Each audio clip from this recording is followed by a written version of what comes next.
There is a saying among old spacefarers, passed down through 100 conquered worlds and whispered in a dozen dying tongues. Never mistake silence for weakness, and never mistake mercy for the absence of teeth. The Chrysalid Dominion had never heard that saying, and in 3 hours they were going to learn it the hard way. The Grand Council chamber of the Varang Compact sat at the center of a station older than human agriculture, a ring of black stone and cold light orbiting a dead star built by a species who had faded into myth before humanity had learned to smelt iron. 17 delegations occupied the tiered seats that morning, representatives from empires that spanned hundreds of light years, species with exoskeletons and hive minds and 4 separate sets of eyes, all gathered to discuss the fate of a species that most of them had never bothered to properly research. Ambassador Elena Voss stood alone at the center of the chamber floor. She was 51 years old, silver threading through dark hair she kept cut short and practical. And she wore the plain gray uniform of the Terran Diplomatic Corps without a single medal or decoration pinned to it. She had been chosen for this posting not because she was the most senior diplomat Earth had, but because she was the calmest. The one who did not flinch. The one who had sat across from war criminals and grieving mothers alike and never once raised her voice. She would need every ounce of that calm today. The being currently speaking down at her was called Speaker Threll of the Chrysalid Dominion, a tall insectoid figure sheathed in chitinous plate the color of dried blood, mandibles clicking with something that might have been amusement in his species. He had been talking for 11 minutes without pause, and every minute had been some variation of the same insult. "The council convenes today," Threll said, his translator device rendering his clicks and hisses into flat, accented standard, "to determine the disposition of a newly discovered species, Homo sapiens. Population, approximately 9 billion. Technology level, post-industrial, early interstellar. Military capacity." He paused there, mandibles parting in what Elena had learned to recognize as a smile, negligible. A ripple of sound moved through the tiered seats. Not quite laughter. "Not yet. The humans have sent an envoy," Threll continued, gesturing one clawed limb toward Elena without looking at her, "to argue for their continued sovereignty over their home system. I confess, Council, I find the request charming. Like a child asking to keep the toy it found in an adult's house." Now the laughter came. Then it rolled through the chamber in a dozen different registers, clicks and whistles and low percussive booms from species built for entirely different vocal apparatus, all of it aimed at the same target. Elena stood in the center of it and did not move. Her hands stayed folded behind her back. Her face stayed still. She had grown up the daughter of a Navy officer who had served through the Pacific tensions of the 2030s, a woman who had told her exactly once, when Elena was 12 years old and crying after being humiliated at a school assembly, that the people laughing loudest were usually the ones most afraid of being laughed at themselves. Elena had never forgotten that. She thought about it now, standing in a chamber full of aliens who found her species amusing. Let them laugh, she thought. Laughing takes time. And every minute they spend laughing is a minute they are not spending preparing. "Speaker Threll," Elena said, and her voice cut through the dying laughter with a clarity that surprised several delegations into silence. "I would remind the Council that Earth has made no request. We have made a statement. There is a difference." Threll's mandibles clicked sharply. "A statement, then? Enlighten us, Ambassador. Humanity does not require the permission of this council to exist within our own system," Elena said. "We are not asking to keep anything. We already have it. We are simply informing this body, as a courtesy, that any incursion into Terran space will be treated as an act of war." The silence that followed was different from the laughter, heavier. A few of the delegates exchanged glances, subtle shifts of posture that Elena's training let her read. Even across species she had never studied before. Uncertainty, not fear, not yet. But something had shifted. Threll recovered quickly. He always did. That was the thing about the chrysalid. Elena had learned in the 18 months since first contact. They were proud in the specific brittle way of a species that had never lost a war, because they had spent 300 years making sure they only fought wars they had already won before the first shot was fired. Cess. An act of war, Threll repeated, savoring the words. Council, do you understand what has just happened? A species with no functional shipyards outside their home system, no standing fleet larger than a few hundred vessels, no experience whatsoever in interstellar conflict, has just threatened this council with war. More laughter. Louder this time, emboldened. I find myself curious, Threll said, turning fully toward Elena now, his 4 compound eyes catching the chamber light in a way that made them glitter like wet stones. Curious enough that I would like to propose a demonstration for the education of this council, and perhaps for the education of the ambassador herself. Elena's stomach went cold, though nothing in her expression changed. There is a human vessel currently stationed at the edge of what your people call the Sol picket line, Threll said. A single ship, unremarkable by all our sensor readings. I propose we send a chrysalid patrol squadron to that position. Not to attack, of course. His mandibles parted wide. Merely to observe, to demonstrate to this council, and to the ambassador, exactly what humanity's defenses actually amount to. Elena felt every eye in the chamber turned toward her. That ship, she said slowly, is crewed by Terran Navy personnel operating under standing defensive orders. I would advise against provoking it.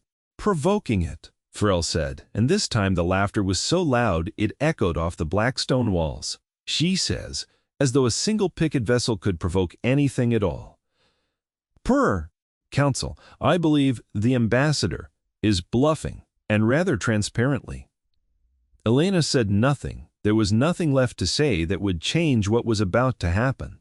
She had spent 18 months trying to explain to this council, in careful diplomatic language, that Earth was not what it appeared to be from orbital scans and population statistics. She had failed. Threll's pride would not let him hear it, and pride, she had learned, was a wall. No words could climb, so she let it happen. Send the order, Threll told his aide, a smaller chrysalid drone hovering near the speaker's dais. The 4th Border Squadron, have them proceed to the coordinates on record and report back within the hour. The aide clicked an acknowledgement and withdrew. Elena stood very still in the center of the chamber, and for the first time since she had arrived at this posting, she allowed herself to feel something close to relief, not because of what was about to happen to that squadron. She felt no satisfaction in that. She had argued against provocation, had genuinely tried to prevent this exact outcome because Elena Voss did not believe in wars that could be avoided through patience and clear speech. But she had done everything a diplomat could do. She had warned them. She had told the truth as plainly as her training allowed. What happened next was no longer her burden to carry. It was the Navy's. The 4th Border Squadron of the Chrysalid Dominion consisted of 6 vessels, mid-sized cruisers built for exactly this kind of mission. Fast, well-armed, more than capable of overwhelming anything a newly contacted species might scrape together for home defense. Their commander was a battle-scarred veteran named Karsk Vey, a Chrysalid officer who had personally overseen the subjugation of 3 separate systems in his career and had never once needed reinforcements to do it. He received the order from the council with the mild irritation of a professional soldier being handed a task beneath his skill level. "Observe a human picket ship," he repeated to his second officer, mandibles clicking with dry amusement as their formation shifted course toward the Sol system's outer boundary. "The council wants a show. Fine, we will give them a show. Scans of the target region show minimal activity," the second officer reported, hunched over her console. "1 vessel detected. Designation, unclear. Human naming conventions remain poorly translated. Size estimate, consistent with a light patrol craft."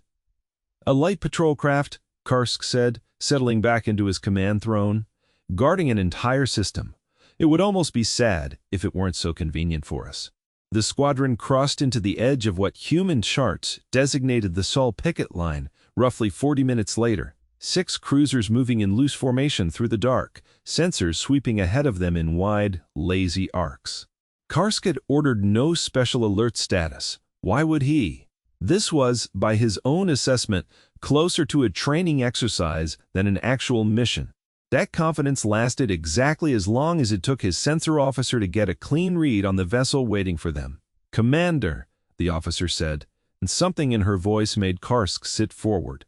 "I have a contact. Designation reads as USS Ezra Kerwin. Classification." She stopped. "Classification," Karsk repeated. "Classification is returning as a picket cruiser, sir, consistent with initial estimates, that the mass reading is wrong. The mass reading does not match the visual profile at all." Karsk felt the first faint prickle of something he had not felt in a very long time. Not quite fear, curiosity maybe, with fear's shadow behind it. "Put it on the main display." The image that resolved on the bridge screen showed a vessel that did indeed look unremarkable. Gray hull, standard human running lights, a silhouette that Chrysalid Naval Intelligence had already catalogued as belonging to a light patrol class.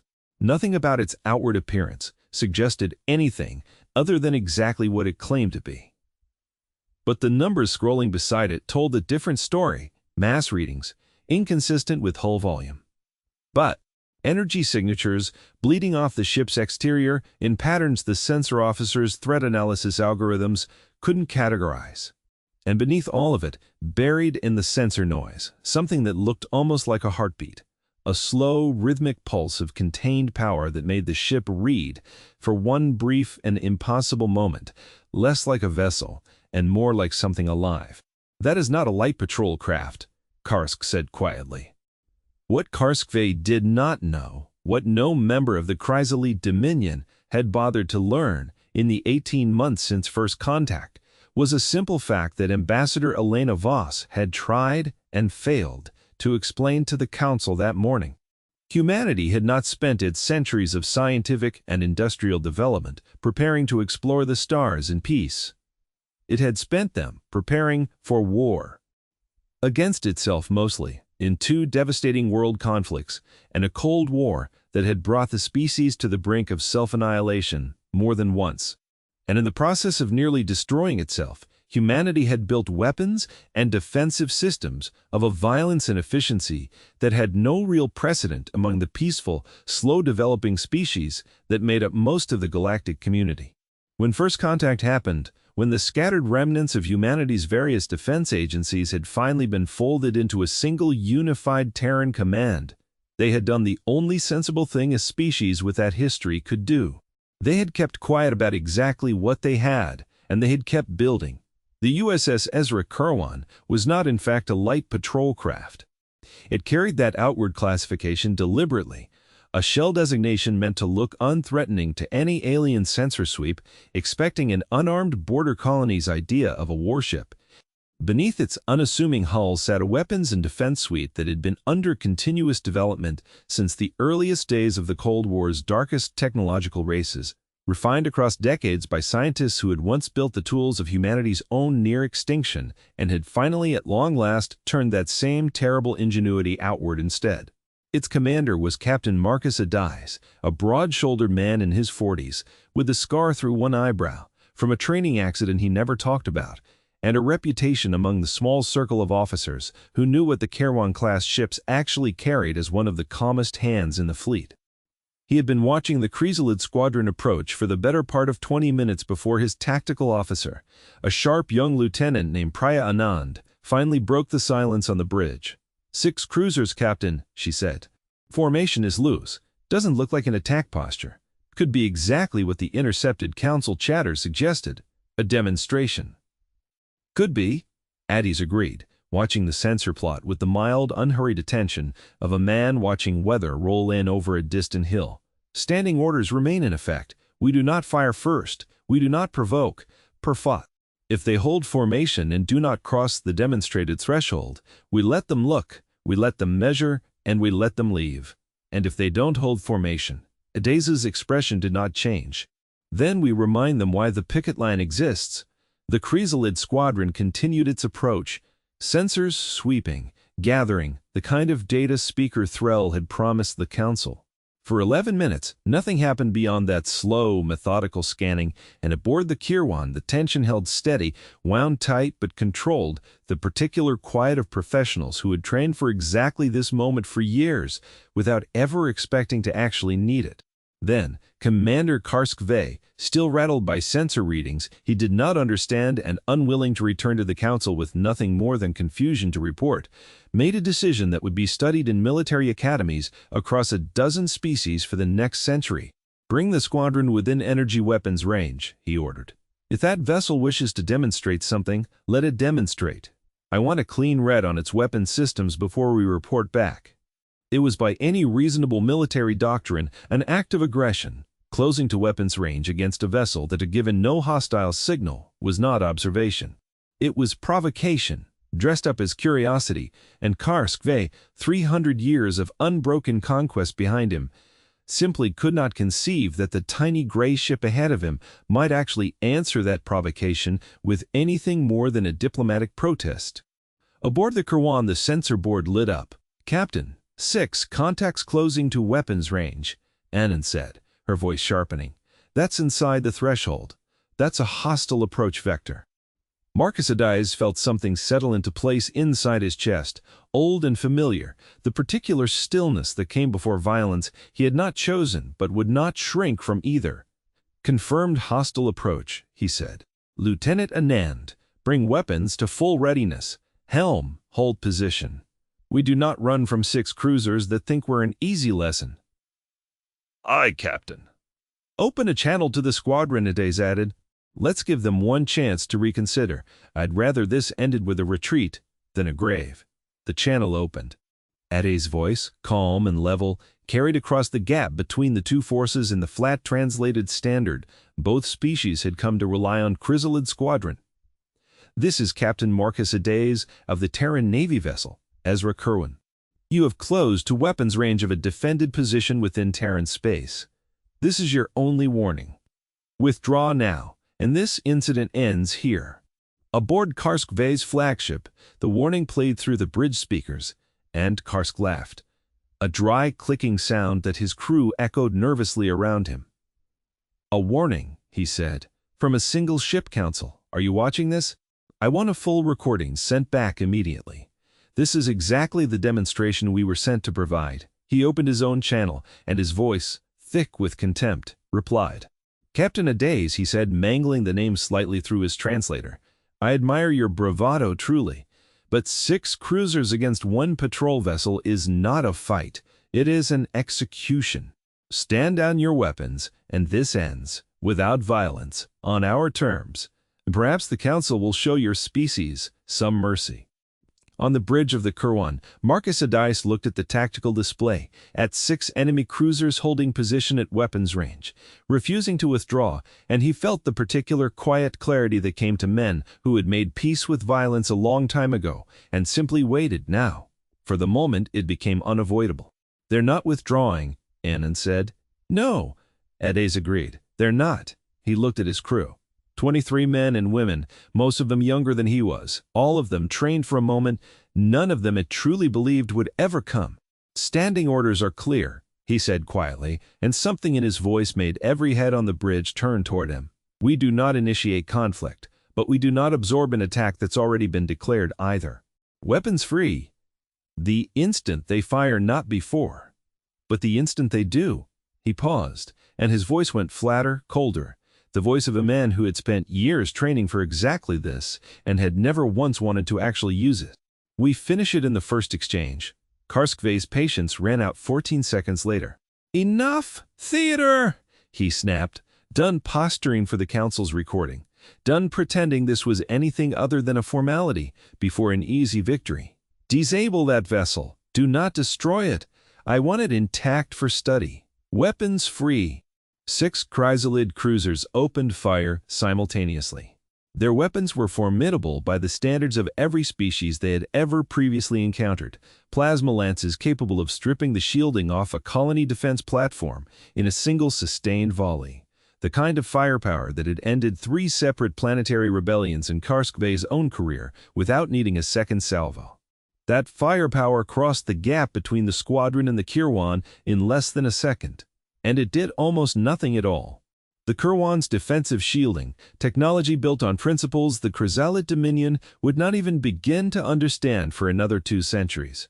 absorbed the combined volley in a bloom of dispersed energy that lit up local space like a brief, silent sun, and when it faded, the ship's hull was untouched. Shields, holding at 98%. Anand reported, her voice tight but steady. Captain, we are cleared to return fire. Marcus Adaze had already given the order before she finished speaking. Return fire. Full spread. End this. What happened next took 11 seconds. The Kirwan's weapons suite, designed across decades by engineers who had once built the machinery of humanity's own near extinction and had redirected every ounce of that terrible genius toward a single purpose, unleashed a coordinated strike that no species watching would have believed possible from a vessel that size. Where the chrysalid ships fired concentrated plasma lances, meant to overwhelm shielding through raw power, the Kirwan answered with a distributed swarm of high-velocity kinetic penetrators, each one shedding a secondary payload on impact. Then an overwhelming saturation strike built specifically to counter exactly the kind of shielding technology the Dominion relied on. The lead chrysalid cruiser shields failed on the first exchange. The second impact breached its hull. The third turned it into an expanding cloud of debris and freezing atmosphere, the ship's death silent in the vacuum but violent enough that sensor logs aboard the remaining 5 vessels registered the shockwave as a physical impact against their own hulls. Karskve watched his lead ship die on his tactical display and felt for the first time in his 300-year military career the specific, icy paralysis of a man realizing he had made an irreversible mistake. Return. Fire, full power, all weapons. He started. But the order came too late. The second cruiser died 4 seconds after the first. The third and fourth died together, caught in overlapping fire patterns that the Kirwan's targeting systems had calculated and executed with a speed that made the entire engagement look, from the outside, less like a battle and more like a demonstration, in a very different sense than Speaker Threll had ever intended. The fifth cruiser tried to flee. It did not make it. Karskve's own flagship, the sixth and final vessel of the 4th Border Squadron, took the last of its shielding damage 8 seconds after the exchange began, and in the ringing silence that followed on his own bridge, alarms screaming, hull integrity failing across 6 separate decks, Karskve understood, with the sudden, total clarity of a man who has run out of time to be wrong, exactly what his species had provoked. "All stop," he said, his voice a whisper through the noise. "All stop. Cease fire. Cease fire. Signal. Surrender. Signal. Anything." The Kirwan's final volley arrived before the message finished transmitting. Aboard the Terran vessel, the bridge fell quiet in the aftermath, the kind of quiet that came after violence rather than before it. Marcus Adaze looked at the tactical display at 6 enemy contacts reduced to 1 expanding field of debris and drifting wreckage, and he felt no triumph in it. Only the tired, hollow relief of a man who had done exactly what his training demanded and had hoped, right up until the last possible second, that he would not have to. "Casualty report," he said quietly. "No damage to the Kirwan, Captain," Anand said, her voice unsteady, now that the adrenaline was fading. "Shields never dropped below 80%. We are fully operational." "And the chrysalid squadron?" Anand checked her board, though she already knew the answer. "Total loss, sir. All 6 vessels." Marcus Adaze closed his eyes for a brief moment, just long enough to feel the full weight of what had just happened settle into his chest. And then he opened them again, because a captain did not have the luxury of dwelling. "Log the engagement in full," he said. "Every sensor reading, every transmission. Send it to Terran Command and send a copy to the diplomatic relay for the Varang Council." "You want them to see this?" "I want them to see exactly what they asked to see," Adaze said quietly. "They asked for a demonstration. We gave them one." Aboard the Varang station, in the Grand Council chamber, the mood had remained buoyant for nearly an hour after the squadron's departure, delegates trading amused commentary about the coming report, Speaker Threll holding court at the center of it all, savoring what he assumed would be the final humiliation of the human envoy standing quietly at the chamber floor. Elena Voss had said nothing during that hour. She had simply waited, hands folded, expression unreadable, while the council around her laughed and speculated and occasionally glanced her way with something between pity and contempt. Then the communications officer stationed at the edge of the chamber straightened suddenly in her seat, one hand pressed to the receiver at her ear, and the change in her posture was sharp enough that several nearby delegates noticed before a single word had even been spoken. "Speaker Threll," the officer said, and something in her voice cut through the ambient chatter like a blade. "I am receiving an emergency data burst, 4th Border Squadron." The chamber quieted, slow at first, then all at once. "Put it through," Threll said, still smiling. Still certain this was simply the confirmation he had been waiting for.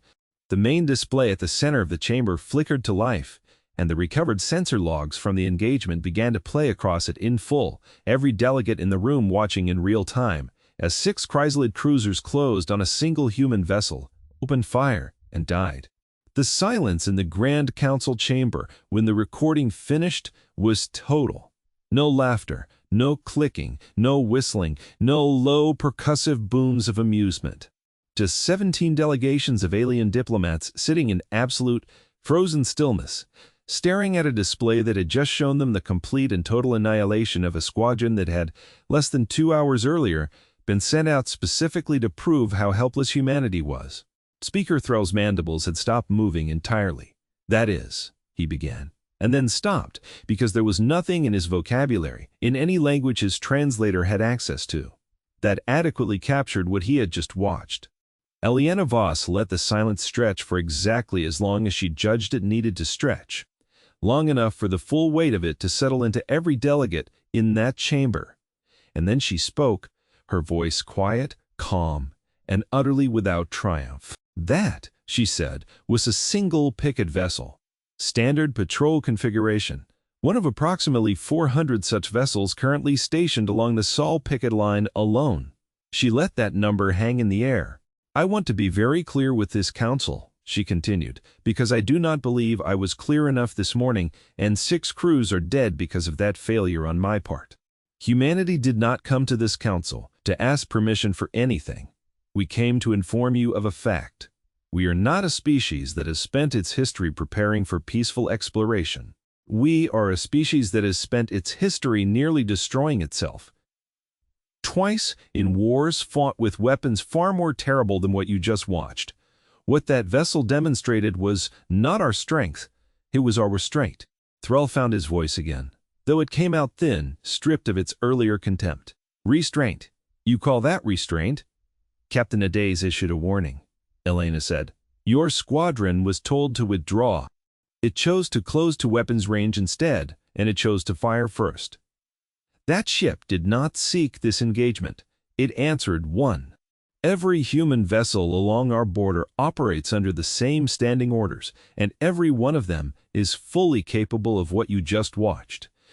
A delegate from one of the smaller species near the back of the chamber, a slight, feathered representative from a world called HFY that had joined the council only recently, raised a trembling hand and asked the question that had settled over the entire room like a shroud. "Ambassador," the HFY delegate said, voice small, "if that was restraint, what does your species consider an actual war?" Elena looked at the delegate for a long moment, and when she answered, there was no cruelty in her voice, only a tired, honest weight that made the answer land harder than any threat could have. "I hope this council never finds out," she said. "I genuinely hope that. Humanity did not come here looking for enemies. We came here looking for peace on our own terms, in our own system, without asking anyone's permission to exist. We would still very much prefer that outcome. But this council needs to understand, clearly and permanently, that the price of testing us is not a demonstration. It is a graveyard." Speaker Threll sat in silence for a long moment, his earlier bravado entirely gone, replaced by something that looked for the first time since Elena had met him, uncomfortably close to genuine fear. "The council," he said finally, his voice measured now, careful in a way it had not been all day, "will need time to reconsider its position regarding the Terran petition." "Take all the time you need," Elena said. "We are not in a hurry." "We were never in a hurry. That was, perhaps, the thing this council misunderstood most about us. The session ended not long after that, delegates filing out of the Grand Council chamber in a silence that stood in stark, uncomfortable contrast to the laughter that had opened the day. Elena Voss remained standing at the center of the chamber floor until the last of them had gone, and only then did she allow her shoulders to drop just slightly, the smallest release of tension she had been carrying since before the session began. A young aide from her own delegation, a nervous junior officer named David Okoye, who had been observing from the gallery, hurried down to meet her. "Ambassador," he said, I've never seen anything like that. You just sat there. The whole time, while they were laughing at you, you just sat there and let them walk into it." "I tried to stop it," Elena said quietly. "I told them, before the order was given, that provoking that vessel was a mistake. I meant that. I don't take satisfaction in 6 dead crews, David, whatever species they belong to. I've spent my whole career trying to make sure moments like this never happen at all. But it happened anyway." "It happened anyway," she agreed. "Because pride doesn't listen to reason. It only listens to consequences. I gave them the reason, Captain Adaze gave them the consequence. Between the two of us, maybe this council finally understands something it should have understood 18 months ago." They walked together toward the transport that would carry Elena back to the human diplomatic quarters aboard the station, and for a while neither of them spoke, the weight of the day settling into the quiet space between them. "Do you think it's over?" David asked eventually. "The council, I mean. Do you think they'll leave us alone now?" Elena considered the question carefully before answering, because she had learned, across 18 months of dealing with the Varang Compact and its constituent powers, that easy answers were usually wrong answers. "I think," she said slowly, "that fear buys silence, not friendship.